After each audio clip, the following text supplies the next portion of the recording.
یاسین بہت جوان جب وہ عراق سے انگلینڈ میں منتقل ہو گیا۔ یاسین اپنے گھر سامارا چاور کر نہیں جانا چاہتی تھی، لیکن سامارا اب بہت خطرناک تھا۔ اس کا ابو نے کہا کہ انگلینڈ ایک کثیر ثقافتی جزیرہ ہے جہاں سارے نسل اور مذہب کے لوگ ایک دوسرے کے ساتھ خوشگوار کام کرتے ہیں۔ یاسین کا خاندان اپنے سامان لے کر لندن گئے، وہاں بہت اونچے عمارت اور عجائب گھر تھے، اور یاسین کا پسندیدہ چیزیں سیار ہوم اور دریا ٹیمز پوراناپل کے ساتھ تھا۔ یاسین کجے وقت کے بعد اپنی پڑوسی کے ساتھ دوستی ہوئی، اس کا نام تھا غیندرو۔ پوری گرمیوں کی تعطیلات وہ دونوں پارک گئی، چڑیا گھر گئی۔ غیندرو نے یاسین کے ساتھ اپنے کھلونے کھیلنے دیا اور اپنے پسندیدہ سپر ہیرو کے بارے میں بتایا، اور دونوں نے یاسین کی باغ میں کیمپ بنایا۔ دن پر دن یاسین لندن کو گھر سمجھ لگا اور اس کا انگلش بہتر ہونے لگا، مگر وہ ابھی بولنے میں کمی تھی اور اسی لیے شرمندہ محسوس ہوا۔ جب ستمبر اب یاسین کو اسکول جانا ضروری تھا، اس لیے وہ اداس ہوئی، لیکن اس کا ابو نے بتایا تعلیم بہت ضروری ہے۔ بعد میں یاسین کو پتہ چل گئے کہ وہ اینڈرو کا کالج میں ہوں گی۔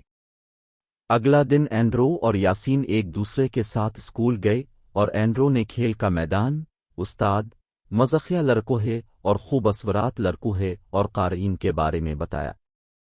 یاسین کبھی قارئین کو نہیں دیکھا، لیکن اینڈرو بہت دلچسپی تھی تو وہ زارور اچھا ہوں گا۔ مگر جب وہ کلاس روم پہنچا، استانی نے یاسین کو بتایا کہ وہ سب کے سامنے اپنے نام بتا دوں۔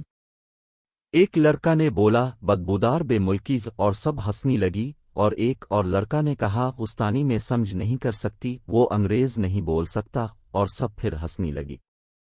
یاسین بہت اکیلا اور اداس محسوس کر رہا تھا، اور استانی اس کو بیٹھنے کی اجازت دیا۔ یاسین اینڈرو کے بیٹھنے کی خواہش تھی، مگر وہ ایک لڑک کے ساتھ بیٹھنا پڑا۔ وہ لڑک بار بار عجب سے یاسین کو دیکھا اور وہ الگ کرسی بیٹھنے کے لیے استانی کو بلایا۔ جب گھنٹی بج گئی، سب اپنے کوٹ پہن کر کھیلنے کے میدان میں گئے، مگر استانی یاسین کو بلایا تاکہ وہ اس کو ایک بیج دے سکتے جس کے اوپر یاسین کا نام لکھا تھا۔ اب سب آپ کا نام فوراً سیکھ لیں گی، استانی نے کہا۔ یاسین نے اپنے دماغ میں سوچا، اب سب مزہ پر اور ہنس گی۔ جب وہ باہر گیا، ایک چاوٹا لڑکا گیوب گویرال سنہری بال کے ساتھ یاسین کو لڑک کا نام کہا، اور یاسین اس کو سمجھانے کا موقع نہیں دیا، اور سب پھر ہنس رہی تھے۔ یاسین گوہر جانا چاہتا تھا۔ سلام یاسین۔ یاسین پیچھے دیکھ کر اینڈرو کو دیکھا۔ اندرو نے دوسرے بچے دیکھ کر کہا، اب سب سے کیا ہوا؟ مین نے اپنے دوست یاسین کو بتایا کہ اسکول بہت اچھا ہے، اب اس کا پہلا دن بوڑا کیو بنا رہے ہیں۔ وہ ہم سے الگ ہے، ایک لمبی لڑک نے بولا۔ تو اب بھی الگ ہے؟ اب پورا اسکول میں سب سے لمبی ہے، اور جب لوگ آپ کے بارے میں مذاق بناتے ہیں اب اداس ہو جاتی ہے۔ اور اب اینڈرو گیوب گویرال بال لڑکا کو دیکھ رہا تھا، آپ اداس ہوتے ہیں جب لوگ آپ کا بال لڑکا بال بولتے ہیں۔ ہم سب الگ ہیں، اور اگر ہم سب ایک دوسری کے طرح ہوتے ہیں تو زندگی کیسی ہونگی۔ سارے بچے خاموش ہو گئے، پھر یاسین اپنا سر اونچا رکھ کر مسکرایا اور کہا، بوڑینگ۔ بالکل، بہت بوڑینگ۔ اینڈرو بھی مسکرایا۔ پھر سارے بچے ایک دوسرے کے ساتھ کہا، بہت بوڑینگ۔ اندرو نے کہا کہ یاسین سے طرح الگ ہے کیونکہ وہ ہاٹ ڈاگز کو پسند نہیں کرتا۔ سب ہنسنے لگا اور سب کو بتایا وہ چیز جو ان الگ بناتے ہیں۔ پھر جینکینز نے اس کا کمس اٹھا کر سب اس کا جنوم کا نشانی فخر کے ساتھ دکھایا۔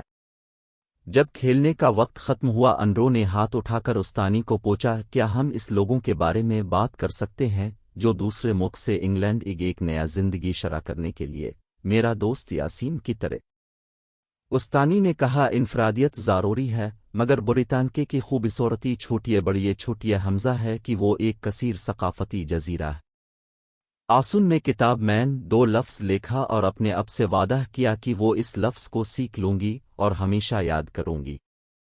وہ دوست بھی اپنی کتاب میں لکھا کہ نکا وہ بہت شکر گزار تھا کہ اس نے ایک سچا دوست ملا جو اس کو قبول کرتا ہے۔